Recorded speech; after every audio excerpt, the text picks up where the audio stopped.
À quoi ça sert? Ça veut dire quoi, ça? Pourquoi c'est comme ça? C'est où? C'est qui, lui? Un jour, une question. C'est quoi mai 68?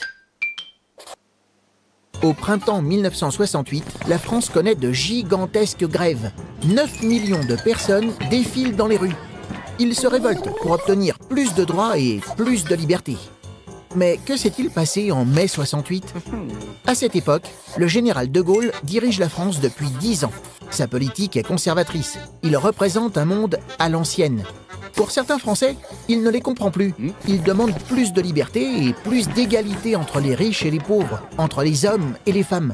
Dès mars, les étudiants occupent les facultés à Paris. Leur slogan? Prenez vos désirs pour la réalité, ou il est interdit d'interdire. Et à partir du 13 mai, les étudiants sont soutenus par des ouvriers qui font grève pour obtenir des augmentations de salaire. Tout le pays s'enflamme.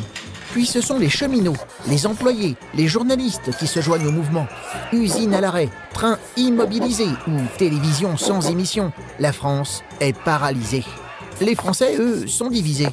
Certains soutiennent la révolte, d'autres la politique de Gaulle. Ce dernier décide d'envoyer des CRS affronter les manifestants.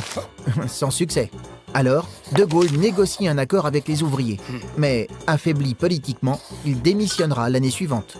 Cet immense mouvement social et politique a bouleversé la France au XXe siècle et changé l'état d'esprit des Français.